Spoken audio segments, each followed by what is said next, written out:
Okay, if we could bring the new and improved Transit Committee to order. Are there any public speakers this morning? No, there are no public speakers. Tom, would you like to say a word to begin? And yes. Unfortunately, we had a very unfortunate incident early this morning. We had an employee killed in the line of duty. We had a general order out on Far Rockaway doing capital program management work for stations. And on top of that general order, we had a track panel gang doing installation work. As they were finishing up their work and restoring the track for revenue service, we had a maintenance supervisor slip, fall, and contact the contact rail, third rail, and he died.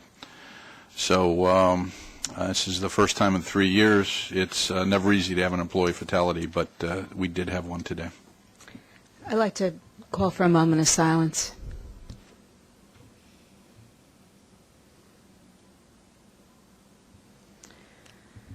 I assume we're going to be looking into all aspects of how this happened to make sure there wasn't anything that we could have done to have prevented it. It sounds like it was an accidental slip and fall, but hopefully we'll know all the details and make sure it doesn't happen again. Yes, I mean, Carmen and I, with our safety background, are committed to zero tolerance on all safety issues, and we have experienced 3 years of no fatalities, so it's something we can achieve and we should strive to continue to achieve. But because of the investigation that's underway, neither Cheryl Kennedy, Vice President of System Safety, nor Carmen Bianca will be here this morning. So we will cover for them with other people. I'd like to make a few remarks about the new committee structure. And whatever Commissioner Chabelle had in her coffee this morning, I think I'd like to have some of that. Because the mighty Transit Committee in terms of ridership and revenues is second to none. As you know, we have lost Bus, and we have gained Michael Hradnachanu's group, and we welcome them. We'll be looking very, very closely at the 3 mega projects that are now under the purview of the Transit Authority, and look forward to that. The book has been changed a bit, and the agenda has as well. This is a democracy. It was a first attempt to see how we knit all of this together, and I'd love to have the committee's comments and thoughts on what we've now asked for and how we've configured it. In addition, we have another new and important addition to the transit family. Transit Chief Bureau Chief Brayman Diaz, and if you don't mind, if I could brag on you for a couple of minutes, because both your life story and your career are pretty extraordinary. It illustrates how one triumphs over adversity in all senses of the word, and has a career that's marked by constant promotion and advancement. The chief is a New Yorker. His parents were born abroad. His father is Chilean and his mother Ukrainian. He and his brother were raised in foster care. After graduating from high school, he joined the Marines, served in Vietnam very honorably, and is the recipient of 2 Purple Hearts. He's a 40-year veteran of the force, beginning at the 1st Precinct, and then moving on to Harlem's 25th, where you ultimately became commanding officer. And after a series of moves around the boroughs, including commanding officer of the 90th and the 70th in Brooklyn, he was promoted ultimately to assistant chief in 2001. The following year, he was selected as commanding officer of Patrol Borough Manhattan North, which oversees 12 precincts north of 59th Street, and then held the same title for the 10 precincts south of 59th Street. And then, to our good fortune, he came to us on March 26th. He'll be commanding over 2,500 patrol officers and supervisors assigned to look over our transit system. I can't tell you how happy we are to have you here. You're an amazing guy, and we look forward to working with you. Thank you. You know, this used to be a dead end.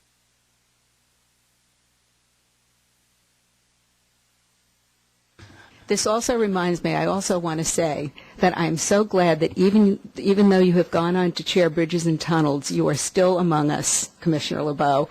And I want to welcome the new Vice Chair, John Banks, and very much look forward to working with him. Andrew, did you have I know Chief Diaz from many years at Manhattan North, and we are extremely fortunate to have landed him here, and I'm sure he'll do great things. And again, a big welcome, Michael, to you and Ronnie and your crew. Okay, We have said that the crime statistics and their steady decline have approached perfection, but we expect you to continue to improve. And that's the challenge, and I look forward to that challenge. Can I have a motion, and then we'll take a vote to approve the minutes?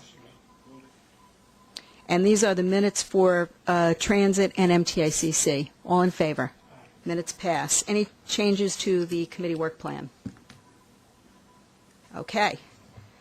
First, we're going to take the operations report from President Prendergast and the rest of his staff, and then we will do procurements, is it? And then we'll move on to capital. Go ahead.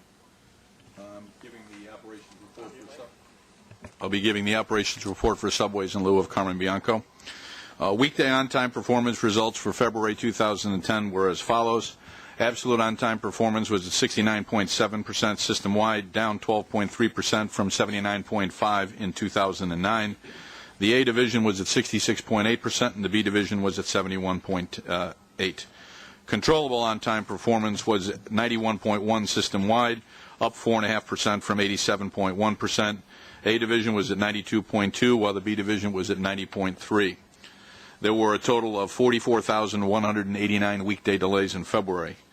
Turning to weekend on-time performance, results in February were as follows. Absolute on-time performance was 51.7, system-wide up 17.4% from 40%. In January, a reflection of the capital work we have going on, and controllable on-time performance was 88.9% system-wide, up 1.7% from 87.4% in January.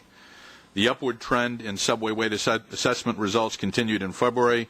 System-wide weight assessment was 90.6% in February, up 2.4%. Last year, in both the A and B divisions showed increases. For the 12-month average, weight assessment was 89.2% system-wide, an improvement of 2.5% from a year ago. Again, performance increased for both the A and B divisions. The upward trend also continued for mean distance between failure, which was at 186,298 miles in February, an increase of almost 35% from last year. The 12-month average MDBF now stands at 160,839, up almost 21% from the 133,325 a year ago. Just a quick question. Do you reconcile the difference between the absolute on-time performance and weight assessment just because of the non-controllable sort of capital work? I believe that's what we do. We also made a commitment that we were going to come forward to the board or to the committee with some recommendations on new performance measures this month. Yeah. With all else that we've been going on, that's going to slip a month, and I had a conversation with the committee chairperson that we would bring it forward next month for discussion. Given the nature of those changes, it may be that you would want to weigh on them for longer than a month, not just bring it forward for recommendation, but have a dialogue. We've also had a discussion with the chairperson about reaching out to outside interest groups to make sure they know what we're doing. We don't want to take this decision in a vacuum or unilaterally, so we will be meeting with other people, but bring forward those recommendations next month. Okay, thanks. Ken Brown is here for Cheryl Kennedy from System Safety, and he'll give the safety performance report. Thank you, Tom. Good morning. Safety results were mixed for January 2010. The customer accident rate decreased by 24% in January. The 12-month average also decreased slightly by 1.2% compared to a year ago. The employee lost time accident rate was down 29% in February. However, the 12-month average rate shows an increase of 9.4% compared to the previous year. Although the number of confirmed fires were up by 50% during February, they were down 9.6% over the last 12 months. Also in February, all fires except one were categorized as being low or average in severity. Thank you. Chief Diaz. Good morning. Again, I've been impressed by what I've seen so far here in the system. Number one, crime is just incredible. I think less than 6 crimes a year. We've seen something in the media where we've seen a little bit of spike in crime, but the spike is, when you really look at it, from 5.5% last year daily to 5.6% this year. So if you really put it in perspective, it's not a large increase, but of course we're concerned anytime we see an increase. We've had considerable enforcement. We were going against the week before last 22 crimes for the entire system for the week, where our average is about 39. So that sort of put us into the hole. But we're confident we're going to turn that around again. Again, I look forward to hearing any concerns or problems. I like to hear concerns and problems, and please bring them to my attention. My email, of course, is very easy to remember: raymond.diaz@nypd.org, or feel free to contact me by cell phone. We know there's some media attention, I think, about the key issue. I looked into that. We've had probably, I think, in excess of 60 arrests in the last 2 years with the keys. I understand there's a number of concerns. Number one, it's not even so much, I think, a security issue. I guess it's a fare evasion issue, I think, because what happens is these fellas that have the keys damage the MVM machine, so people now are forced to go to the gate to these fellas with the keys, and now they're making money using those keys. But again, if anyone has it, we have a couple stations where we know it's been problematic, and we're focusing on that. But if you have any other stations, we'd like to hear where those concerns exist. I have a question that will depress you. What is your cell phone number? Sure. 64. Chief, don't do Give that. it to me on the side. Believe me, I have no problem. I have no problem getting phone calls. 646. Chief. Okay. Yeah, Chief, there are people out there that shouldn't have that. Are there any further questions on the key issue? Because we can cover it off now. If not, I mean, it's something we're treating very, very seriously. If you'll recall, when we ended up having to, those gates originally were locked, and we had to put panic hardware on them for all the right reasons so people could leave the fare paid area in the event of an emergency or fire. We had to issue keys not only to our own employees but to the fire department employees as well, as is the case with any key that you have for an extended period of time, whether it be months or years, and certainly years. While you limit circulation and audit it, there will be leakage, there'll be pilferage, there'll be selling of the keys, etc. We're going to work jointly with all the affected parties to do an audit and try to ascertain how many of these keys are out in the general hands. And if it's past a certain number, we'll have to take the action of changing out the cylinder locks, which would be no small undertaking. But if that's what it would require, that's what we're prepared to do. I think we have the right team on the ground to get this problem fixed. I wish the keys were the only part of the problem, but every day I'm seeing people going through either the emergency gates or the turnstiles with impunity now. I mean, it's rampant now. If you say it's $27 million a year in fare evasion, I guarantee you it's more than that. I mean, I don't know what's in the water, but people are just going through now with impunity. I see it all over the system, all over the place.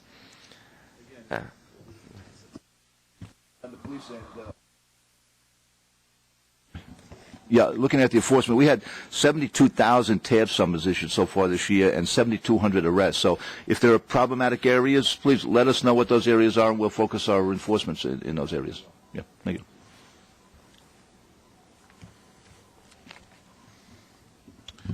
Finance, preliminary February farebox revenue was $239.6 million, $7 million or 2.9% below budget. Year-to-date farebox revenue was $493.7 million, 7.6 or 1.5% below budget.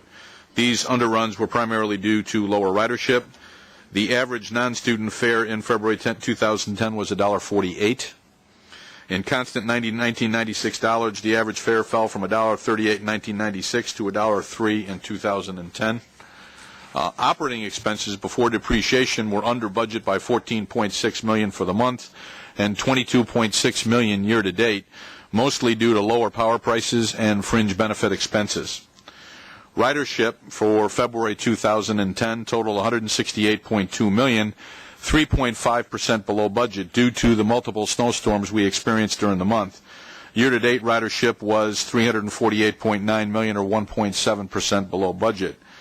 Average weekday subway ridership in February was 4.9 million, a decrease of 4.3% from 2009. However, if we exclude the 2 heaviest snow days, the ridership decreased by only 0.6%. Average weekday local bus ridership in February was 2.1 million, a decrease of almost 10% from 2009. Excluding the 2 heaviest snow days, the ridership decreased by 4.9%. So there's no doubt that the 2 snowstorms did impact our ridership figures, although the economy is slower and we're experiencing lower ridership. February 2010 average weekday paratransit ridership decreased by 2.3%. And when you exclude the 2 heaviest snow days, because there was almost no participation on the paratransit side at all those 2 days, ridership actually increased by 6.2% in paratransit. We also have an early look at financial results for March 2010. Preliminary March total fare box revenue of $292.5 million exceeded the budget by $9.3 million due to higher ridership and January-February average fare adjustments.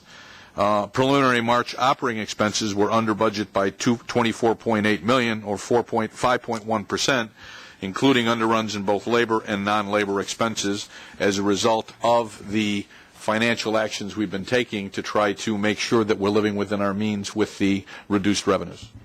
Those are really pretty extraordinary results.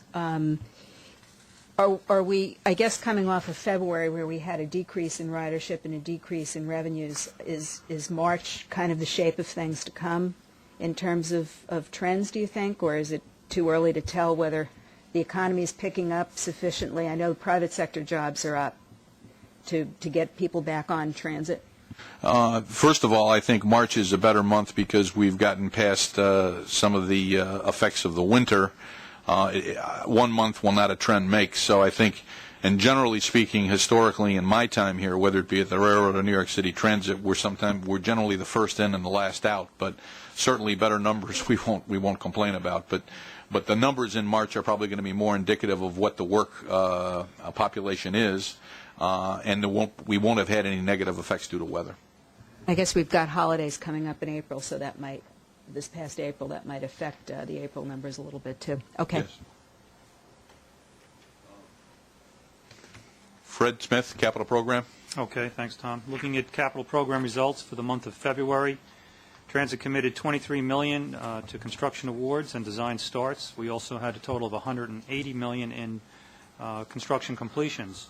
One project, even though small, is worth noting because of the immediate benefit, and that is the station time signal project that was performed on the Lexington Avenue corridor, where we installed the station time aspects between 86th and 59th Street on the southbound express. And that added an additional train. We'll be able to fit into that corridor now to somewhat ease the congestion. And that was really our first experimental project. We're looking to do more of that work in the next capital program, both north and south of Grand Central. So this signal allows an extra train to be fit in there. Is there any commitment to run that extra train? They're already there. That's the congestion, and that's why trains get backed up. We're looking to ease that congestion by the installation of this aspect. So we're not actually running an additional train. It's just it should improve the overall service. Improve what we have. Yes. Okay. Thanks. Any questions? I have some questions, actually. The R160 cars, when are we going to see the rest of the Option 2 cars put into service? Any sense of that? We've got, what is it, out of 112, 90 are available now with the Kawasaki's, and 150 the Alstoms. Any sense of when the rest of them will be put into service? The completion, I believe, should be by the beginning of May. Within the next couple of weeks, we should conclude the delivery of those remaining cars. Fabulous. And when we reported on that fire at the circuit breaker house, did it really impacted the G line?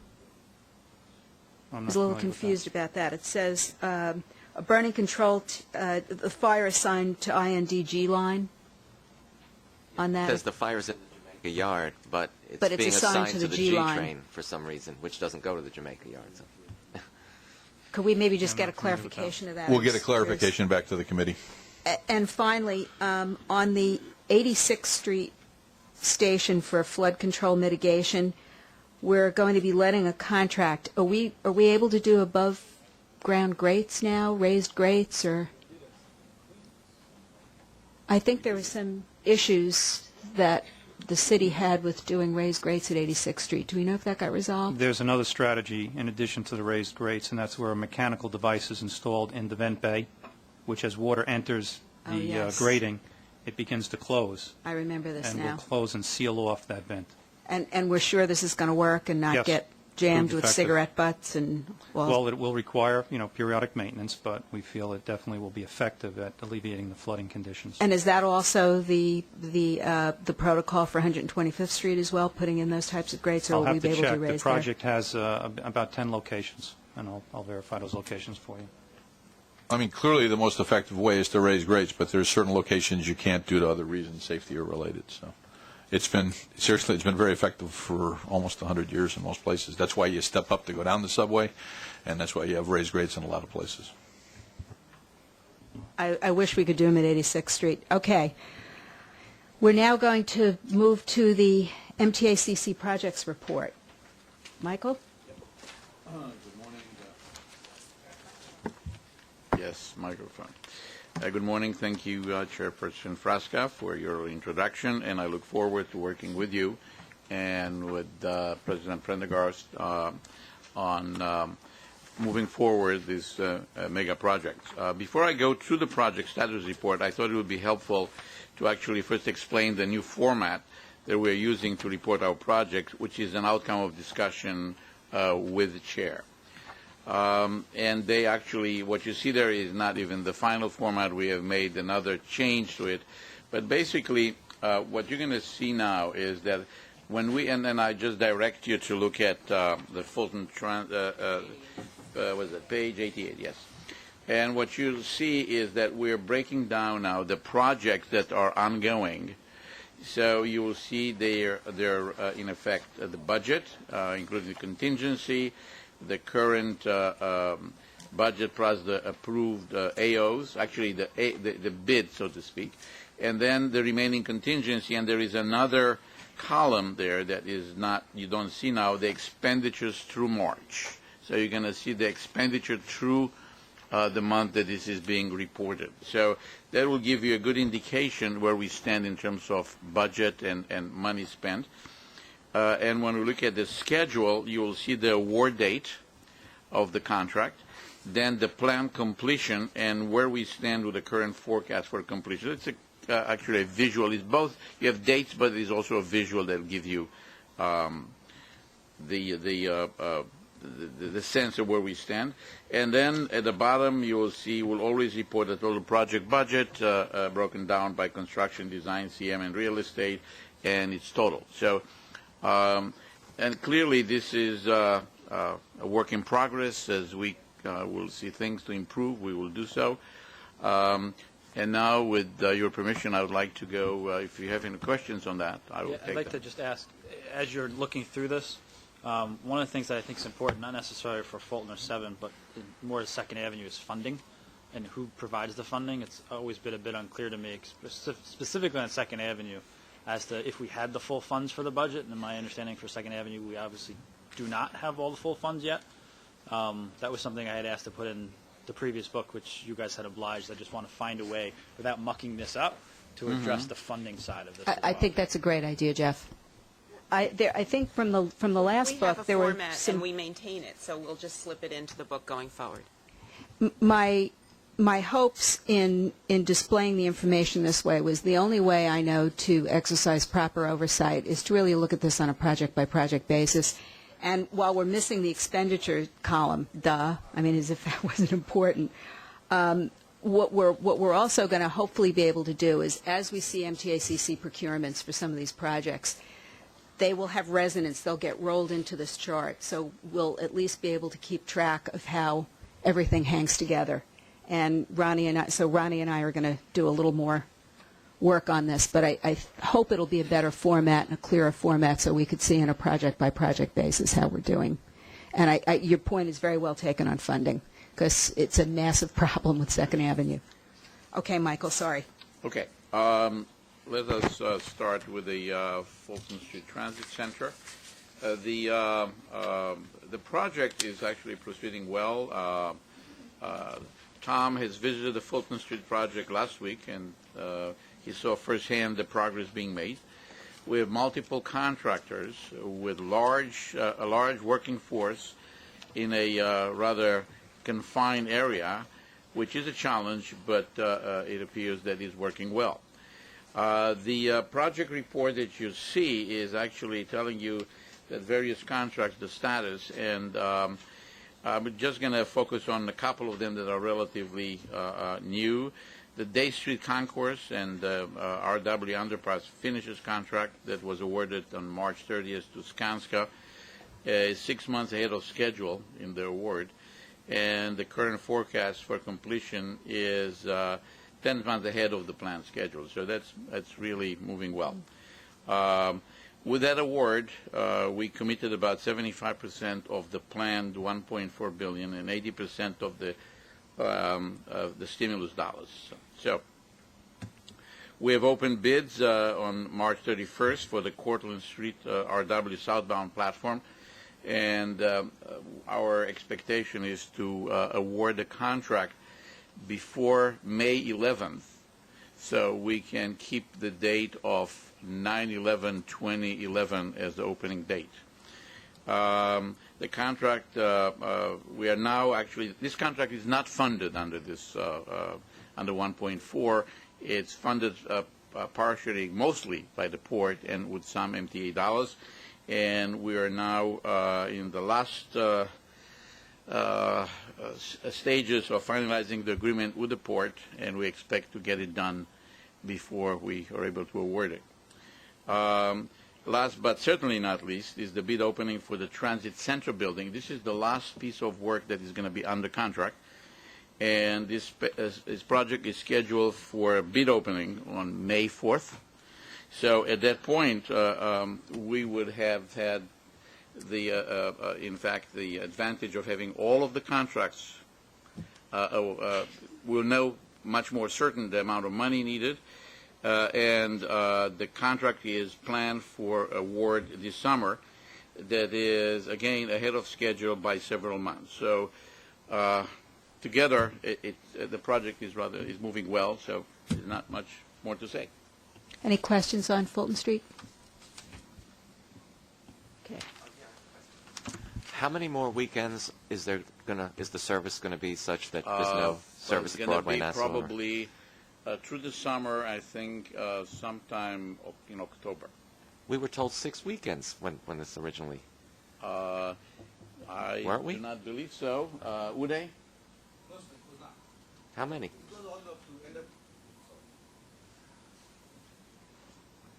I think about 30, if I'm right. It's a large number. It goes all the way up to end of October, early November for the weekend GOs. But some weekends we won't have GOs because of, like, for example, July 4th weekend or the Memorial Day weekend, we won't have the GOs. But I think it's planned all the way up to end of October, early November. That's no service at Broadway, Nassau, or? Yes. Yeah. Wow. But actually, what's happening, we're bunching them now this year, so that's going to free next year. So instead of dragging the project longer, what we're doing is we're doing much more work this year, and that's why actually that was worked out with operations to do it in that fashion.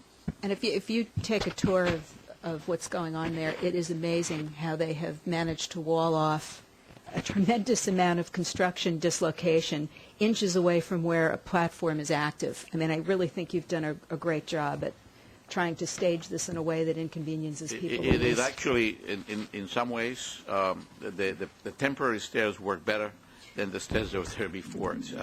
Well, let me just say, I was on a train on an A, and I got to Chambers, and they mentioned what was going on at Broadway, Nassau, and the conductor mentioned that you can change at Chambers, for all of the trains that you could get if you had gone to Broadway, Nassau, neglecting to mention that it's a walking transfer on the street level as opposed to in the station. So I think that the conductors need to be instructed to make sure they give the right transfer information. It was very misleading.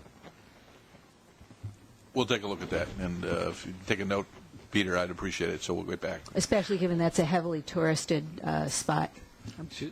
I'm not sure if this is the right place, maybe it's CPAC or not, but I thought I read something in the paper about how the FTA was looking at federally funded projects, the mega projects. Could you tell us a little bit about what they're looking at? I mean, The DOTIG, the Office of the Inspector General for the Department of Transportation, is doing a review of the FTA's oversight role on the Lower Manhattan program.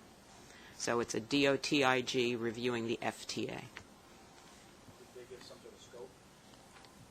It's a very broadly worded opening release that talks about management, oversight, schedule, budgets.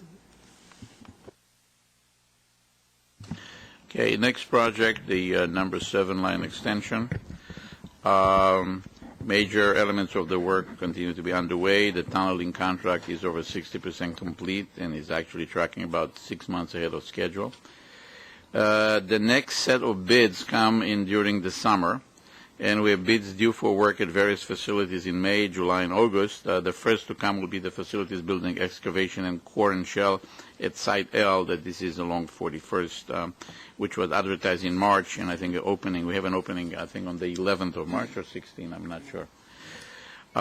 In terms of construction progress, one TBM completed the turn from 11th Avenue to 41st Street and is now heading east towards Times Square. The other has passed under the Lincoln Tunnels and is mining the curved section leading to the 41st Street.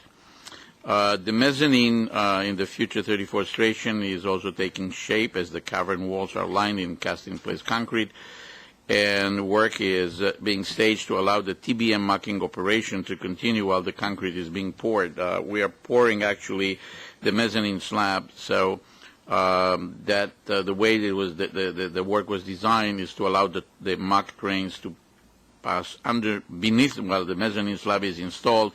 So you do both. You allow the muck to be evacuated at the same time you pour. At the last meeting, I think I've mentioned that as we have done with the other mega projects, we are undertaking a risk assessment review of the project to identify the scheduling cost as well as mitigation strategies, if any. So this review will actually coincide with us getting additional bids coming in, and that will provide for greater cost certainty as we move along. And that risk assessment will be presented when? Roughly. My guess is, because we want to get these bids in, will be at the end of the summer, probably the first session after the summer. Okay. Or thereabouts.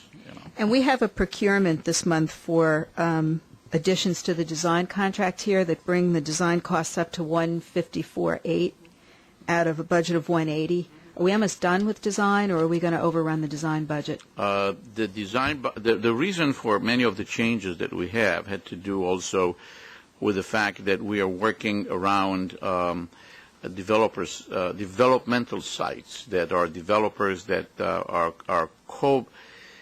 building with us. Our ancillary facilities are being located on sites that will actually eventually be negotiated with developers. Some are. And we had a lot of changes when we've done that. So while we believe that we will be finishing the design probably sometime this year, there were always going to be relative changes, and just so if you look at the total dollars, I mean, on a $2 billion contract, I think that we are pretty much on target in terms of percentages of design. So that's where we are at this point. Are we going to be reimbursed for some of these change orders by the parties that requested them if they were other than us? I think at this point I would let it go to the later stage when we're going to be done also with the risk analysis and be able to have a cogent and coherent discussion with our funding partner. I will ask my question again then. Okay, thank you. Let me move on to 2nd Avenue Subway. About 75% of all the parts of the TBM for the 2nd Avenue Subway, including a 200-ton cut-ahead, arrived last week, and during the night. So they are right now down in the starting launching box. There are some videos and photos of the arrival of the cutterhead, and they are posted to the MTA's website, www.mta.info. No neighboring buildings collapsed, and no one was unhappy about it. So, Michael, how long will it take to assemble the TBM? we expect to start probably digging the end of May, beginning of June, sometime beginning of. My guess is it's between the end of June, end of May, beginning of June. And how many feet a day, roughly, do you think this machine will cover? We have a plan. But I think that I would like to see the machine start digging before I will tell you that we're committing to a certain tempo of digging. Normally, I believe, and I'm not sure, and Bill, is that about 45 feet a day commitment? It's 5,000 feet down and 7,000 feet odd back, and I'm just wondering if you're really going to do that in 18 months. The line of questioning really is getting at how much longer the folks above ground are going to be inconvenienced. I can answer you that one, because what happens here is the mock. Well, people are actually, when the TBM works, there is no inconvenience to the people above. The inconvenience is due to the mock that is being then removed, and that's going to happen primarily through the 92nd to 96th Street area. So you're going to continue to see there the trucks coming and moving mock out. Then we have also the caverns at 86th and 72nd. So that operation, I mean, the fact is that people will be inconvenienced for a while, because that's the nature of the beast. We are not in a position, unfortunately, to remove the muck and send it to the Sunnyside Yards in Long Island City. So that is the muck is removed by trucks. The trucks have to be loaded. So we have limitations on the number of hours that we can work. So even though you could theoretically mine more, we have limitations on the hours that we can operate above ground. I believe it's... works extremely well at East Side Access. I mean, you could put a conveyor belt and take it to west of the Hudson.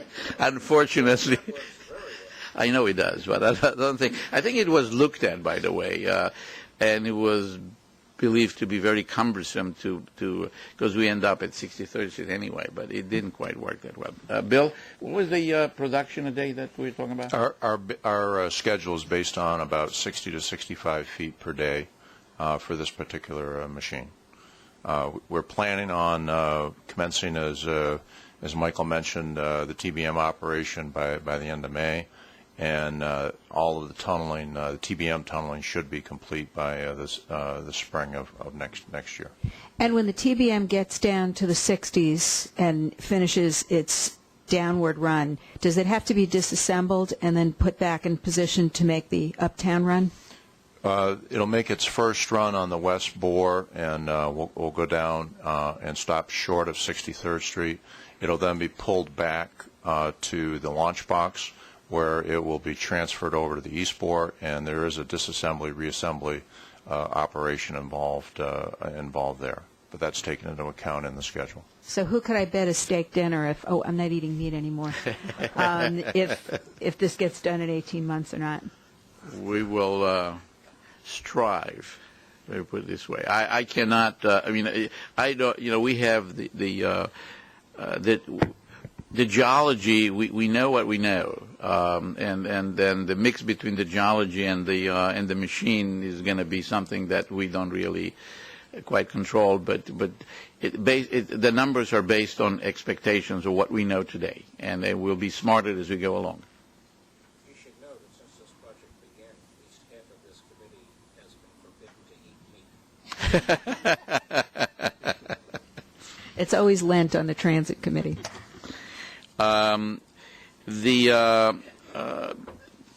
the thing that I would, there are right now 3 contracts ongoing on the 2nd Avenue. And one of the things that I would like to discuss today is something that I've spoken to you about. These are the fragile buildings along 2nd Avenue. And this is a very sensitive issue.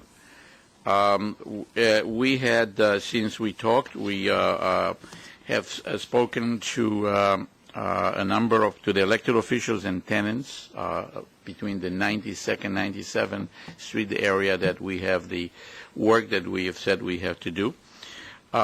Phase 1 is now underway, and Phase 2, which involves the relocation, it's planned for the summer. Moving forward, in order to be proactive and anticipate and address existing and potential issues with buildings adjacent to our construction, we have, in fact, as I told you, started surveying buildings around 72nd Street Station.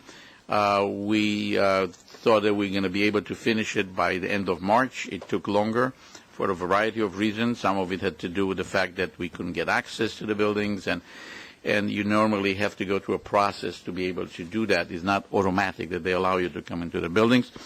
And then the completion of the reports.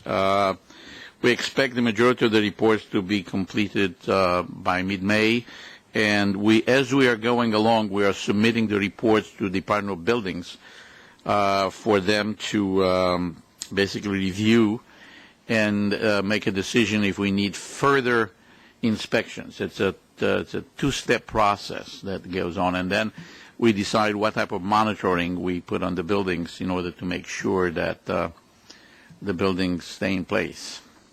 So you're going to be, this report is due in mid-May. Will that It's be not one then- report. Every building gets its own report. Okay. And we classify the building based on the DOB's established classifications as an A, B, C, or D. Normally, and then there is a further review by them. Then we look, even though sometimes the building could be classified in a certain area, we also look to see, do we really impact that building, and can we actually do the work without impacting the building? Because sometimes these buildings are in poor shape, but they are far away from us. So, are there any surprises that you're expecting, or what are your expectations, and what is... It's really too soon to say. I mean, I've read a few of the reports. I mean, I didn't read all of them. I took a sample and I read just to get a sense of what they're preparing, and they seem to be comprehensive, yet a lot of them, they're in effect visual, because you go into a building and you look to see, you see cracks, you see distress, but there are no plans for most of these buildings. So these are all buildings that it is more of a professional opinion from someone that is really good at that, rather than a hard analysis. And then once you look at that, you then go for the next stage, in which you're now looking more carefully at things, and you make assumptions as to what could happen to a building.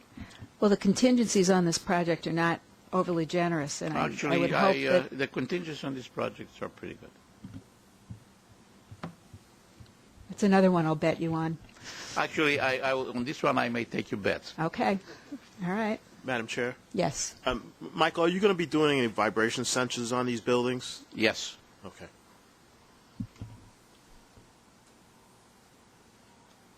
Any other questions? If not, Anything else?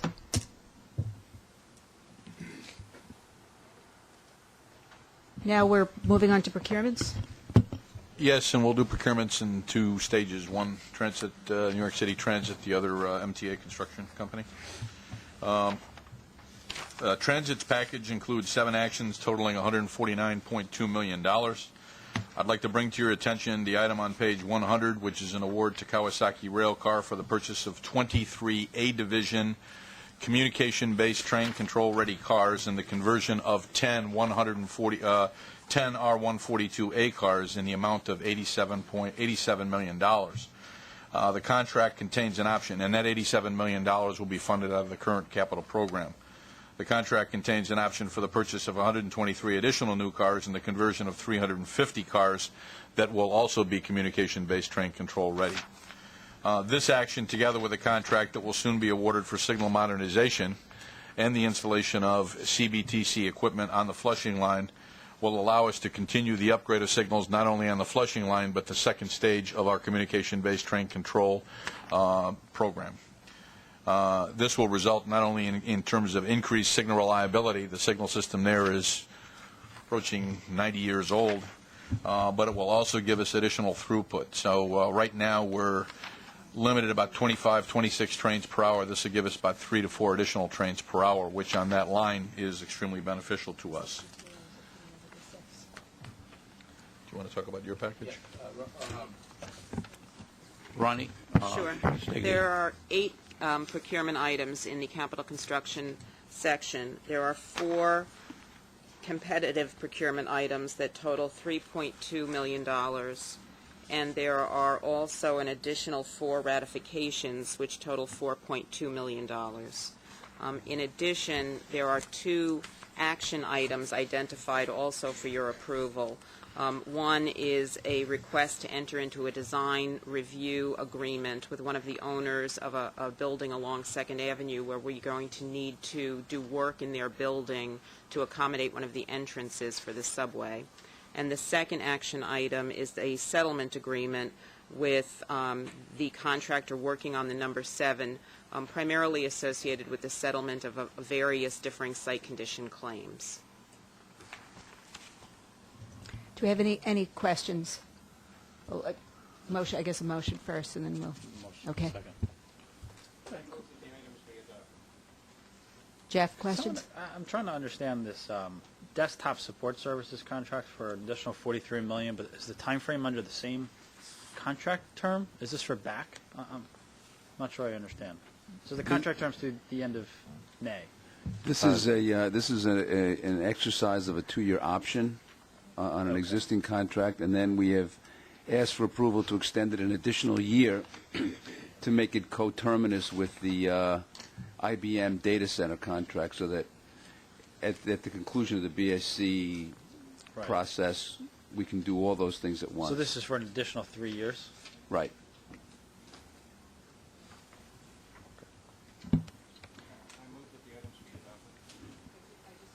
I just had one additional question. The switch of cars between the Flushing line, where we're going to be converting some existing cars and putting them on the Flushing line and taking Flushing line cars and moving them, that switch is occurring basically between the 6 line and the Flushing line? Was that what I heard previously? Is that right, Peter? Yes. Okay. Looking at the MDBF for both classes, it looks like it's about an even trade, actually. So is that everything could clearly run on all of these lines? I know there's some on the number 1 line, the 62As, but... Yes, they can. Okay.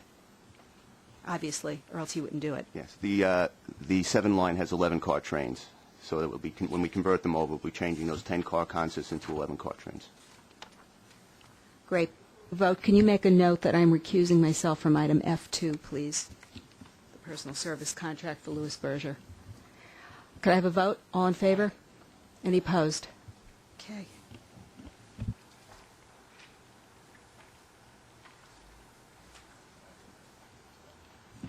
Michael, action items? Oh, you did them. Okay. Okay, on to special presentations.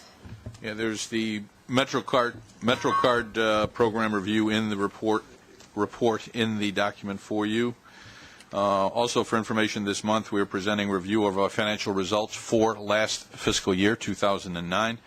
Operating revenues were higher than estimate by $4.1 million.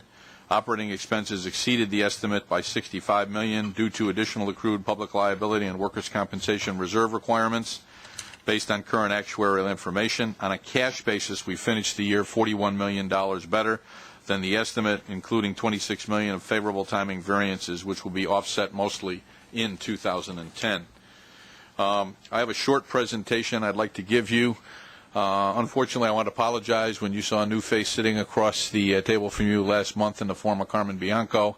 I should have teed it up by saying that as a result of the restructuring and we were moving some people around, that we wanted to do the presentation last month, but we didn't get a chance to do that. But real quickly, I'll go through with you that presentation, and it's the taking of the line manager program to another level, not undoing it, but focusing on some things of importance that both Carmen and I felt needed to be dealt with.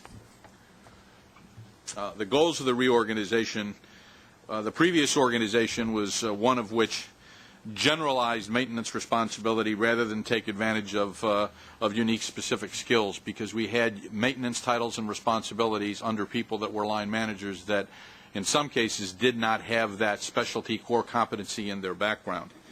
And we're actually going to strive toward a robust application of maintenance standards, in some cases state-of-the-art. So it's extremely critical that the people in charge of those functions understand them and have a background with them, because we're relying on discipline-based core competencies and expertise. Next slide. The intention of the new organizational structure is to integrate station maintenance, heavy-duty cleaning activities, and other activities we can do to bring improvements to the station to create a more defect-free and clean condition. As you've heard at many of the CPOC meetings, we've spent hundreds of millions, if not billions of dollars in the capital improvement programs over the last 25 or 30 years, and yet the environment in the station, even at some of those stations that we've upgraded, doesn't necessarily reflect from a customer experience standpoint the same level that they have for track and for cars. We have 86 mobile wash trucks, and we're going to focus our efforts at 19 different stations in 4 boroughs as a start, as a pilot program, to more closely couple those cleaning efforts with other station maintenance activities such as relamping and fixing defects on a more timely basis, and get feedback from the customers with respect to do they notice a difference in that station environment. There's 2 places that you are affected by on the system on a daily basis. It's your passenger waiting experience in the station, and it's your experience on board the train. How fast is the trip? How comfortable is the trip? Next slide. One of the advantages of the line manager program was that there was the institution of a laser focus on service delivery. We certainly don't want to undo that. That portion of the line manager program will remain in place.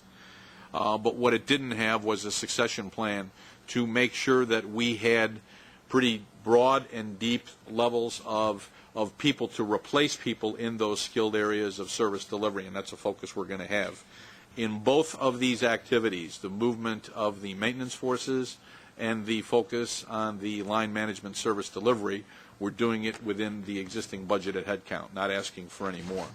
Some quick review of the organizational department. This reflects more of a traditional quote-unquote rail transit or railroad structure where your transportation forces or the service delivery forces are located in one element of the organization.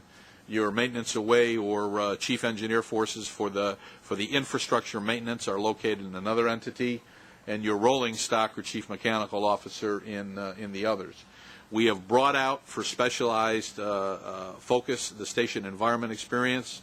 For years that has traditionally been located under the infrastructure, but it has probably not received the level of attention that it should have. It basically played second fiddle to track or signals or communications issues, and we want to pull that out.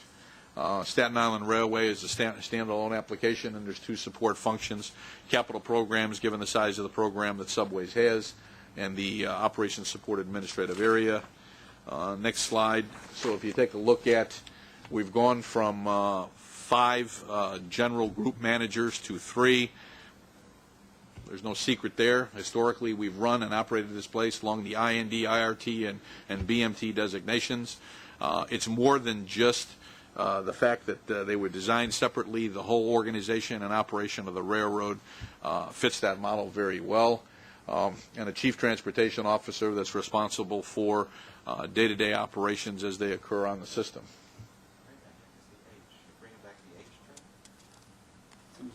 It's a mistake. We keep including it.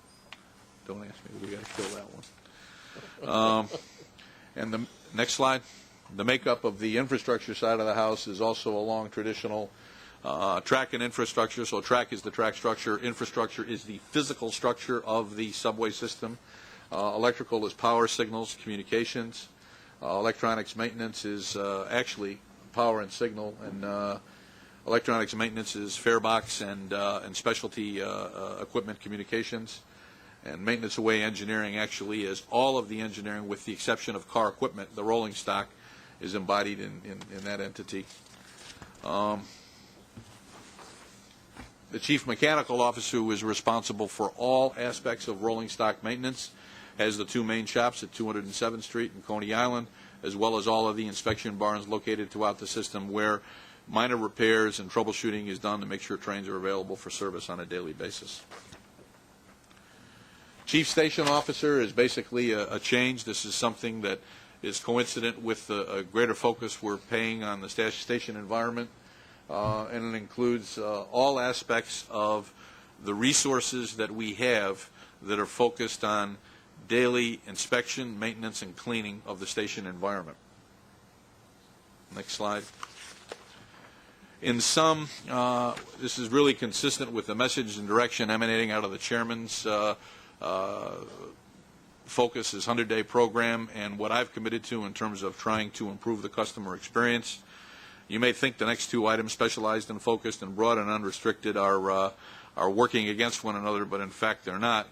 The specialized and focused means that from a supervision standpoint, we want to make sure that the work that needs to get done is being done according to the quality standards consistent with the core competencies of the supervision as well as the workforce doing the work. Broad and unrestricted is the deployment of those resources across as broad a front as we possibly can. Because one of the disadvantages of the line manager program, we actually had some people responsibility for specialized areas without that expertise, and what added also to it from an inefficiency standpoint, they were restricted to a given line, not broad deployment. So we've tried to accomplish both. Where does civil service examinations and management appointments begin in this state? Well, within each one of these areas, there are civil service titles that are associated with the different employee groups. And we could go through an exhaustive list with you. In some cases, there's restrictions that inhibit our ability. In other cases, they're a little bit more broader classification. And what we've tried to do over the years is live within the constraints of civil service, but in a way that's not inhibiting or constricting to the extent that we can't utilize employees. But to give you an example, there's structure maintainer titles. I think structure maintainer A, structure maintainer B, and categories of titles that limit the use of that employee to structures work. Now, does that mean they could work along the right-of-way in structures? They could work in a facility on structures. They're generally, I guess, the masons, then there's electrical titles, electricians, et cetera, but they don't line up with trade titles that you would see outside, by and large. I don't know if that's answered your question, but it's a combination of both.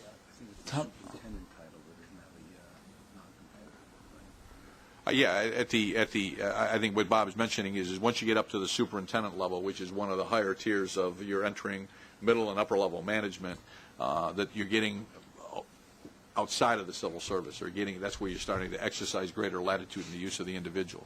Yes, Jeff? So a key to making this work from a management perspective, and I thought I saw it on the first slide, is the interaction between the group line managers and your station maintenance, your maintenance of way, and that's the use of the service level agreements, which I think you sort of mentioned in the first line. Yes. Who's going to be responsible in making sure what they look like, how they're being monitored? I mean, I totally get this, right? This actually makes sense. It's something that, we're thinking of doing as well, but you really have to, when you pull those functions out of the control of the line managers, both parties need to know that they feel responsible for meeting their needs. That's correct. So Go back to the top slide with Carmen, Bill. The relationship is between this vice president and chief officer and this vice president and chief officer, because the line general managers and the group managers are here. They are responsible for not only service delivery, but, pardon the expression, the former mayors stand at the top of the stairs and say, how am I doing today? Are we meeting your needs from a customer experience? And if that line manager is getting a lot of complaints in terms of the station he or she is responsible for, He's going to come across the organization, and there's going to be a service level agreement between stations and this entity. And if they can't reach closure at their level, it's one-stop shopping to the senior vice president. It'll also be, presumably, Carmen will also be monitoring that. There's a go to the station slide, Bill. Stations. There's a quality assurance group within stations that will be responsible for monitoring. We're firm believers in putting that quality as close to as possible, but that doesn't mean the line manager can't disagree if he or she feels that they're not being serviced. And then you're going to have your quarterly or biannually report cards, and we're going to have the outside entities take a look and to see whether or not. And we're in all of these efforts, we're going to start small with pilots at complexes and then roll them out to greater stations. I think that's a very key and important link to making this structure work. In the end, it solves both your problems, which allows you to specialize and focus and actually divvy resources across, but having the connection between the two is the most difficult challenge. Absolutely. But is the most necessary. Go back to the Carmen slide one more time, Bill. The one thing that happened in the past, and I'll be, I sat in that role back in 1990 and 1994, and when this entity was under here, and we had all the problems we had with the track, we had all the problems we had with signals, we had all the problems we had with lighting along the right-of-way, the station environment was second, if not third fiddle. It just didn't get the attention it deserved. So what we've done is we have broken out those resources by trade: the masons, the electricians, the carpenters, the people that need to do the work in the stations, accountable to a chief station officer that makes sure it gets done. So it's not asking permission for the use of those resources; they have those resources. Any other questions? Just one comment. The line general manager program, as it was instituted, really didn't have a very, very long life in its form. Did you really feel you had sufficient time to look at it, and were the deficiencies so glaring that it needed to be changed without giving it a little more time to see how it worked? The deficiencies that needed to be addressed, which was the need to assure that the core competencies in the maintenance areas were being met, I'd turn it actually the other direction, which is I'm glad we got a hold of it when we did. When organizations undergo stress, and the most intense stress you can have is when you have constrained budgets and you're trying to squeeze out efficiencies. And I have seen more times than not unknowing decisions being made where a resource is cut out or an activity stopped and people don't appreciate the importance of that activity. So what we did learn from it is there were a lot of benefits from it from a service delivery standpoint and the focus of the customer experience. But from the maintenance standpoint, there were two or three, I wouldn't say glaring, they were indicative behaviors that if allowed to continue, we would have a risk of exposure where a critical maintenance activity wasn't being done. Any other questions? Okay. Capital program? We have one last report, and Fred Smith is going to give that. You know that we're submitting the 2010 through 2014 capital program to the board for approval this month, and we wanted to go over the highlights of the plan as it relates to New York City Transit today. Fred? Okay, thank you, Tom. Yes, the board will be asked to approve the revised 10 to 14 program. For New York City Transit, it represents a reduction of $1.020 billion from 13.8 to 12.8. About $700 million of that is on the subway side, $300 on the buses side. The revision of the program is driven by three factors. Most importantly, the reduction in expected federal funding increases over the next few years. Second is the corporate direction from the chairman to reevaluate all our projects with an eye towards focusing on scope, maintaining our priority for safety, reliability, and an effort to reduce operating costs wherever possible. And third, because it's been almost a year since we submitted the 10 to 14 program, to go back and look at the remaining projects that have need to be rolled over from the 05 and 09 program, and we have approximately 10 of those. Most importantly is our VHF radio project, which was originally set up as two phased pieces, one in the 05-09 program, and the bulk of it, the lion's share, in the 10 to 14. As it's turned out, as we've started the procurement of that project, it can only be awarded as one project, so that has been rolled over in its entirety to the 10 to 14 time frame. In looking to reduce the program, required a number of proactive measures to decrease costs. We looked at the subway car procurement strategy, and we're taking about a $300 million reduction, trying to take advantage of a lower unit cost. There was a reduction in bus purchases, eliminating any growth cars, which I spoke to at the bus committee also, but with an effort to adjust to the current service levels. And we've looked for additional savings and revisiting our strategies in our yard programs and our facilities programs. I'd like to emphasize that the key elements in 10 to 14 still remain. The top priority, it'll be recognized really as a program of signals, as we've increased the signals program by approximately 75%, and that's consistent with our priority for safety and reliable service. At CPOC, those of you that heard me present on our new stations approach, we've definitely looked at the entire stations program, and we have identified some cost-saving measures as we plan the scope to focus on the most needed components that need to be addressed. However, with that strategy, with the both renewal and component approaches, we look to basically work on approximately 169 total stations over the course of the 5 years, which is about a third of the universe of stations that are out there. The smart card implementation for improved convenience and reduced fare control costs is included.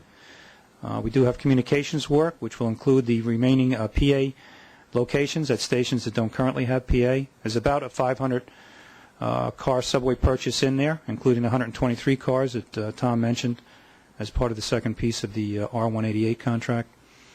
Shops and yards, definitely we're revisiting those strategies, and to look to the largest facility, 207th Street, with a electrical and heat system focus on a component basis. And our radio systems, the most significant being the subway radio system, which I mentioned earlier. So it's clear that the repackaging recognizes the economic difficulties that we currently face. We're looking to make every dollar count and work it as effectively on all the projects. But the key to our continued success is having a continued strategic investment in our facilities in order to be able to program work over the course of multiple years so that we can achieve some economies where we do closures and outages on the right-of-way as well. So that concludes my update to you. Fred, how much is the countdown clock initiative costing us, just out of curiosity? Do you know off the top of your head? The first project that covered the A division was in excess of about $129 million. Looking at the B division, the chairman has looked for us to look at different ways of doing that. And we are basically piloting 4 different alternative ways to do it much cheaper.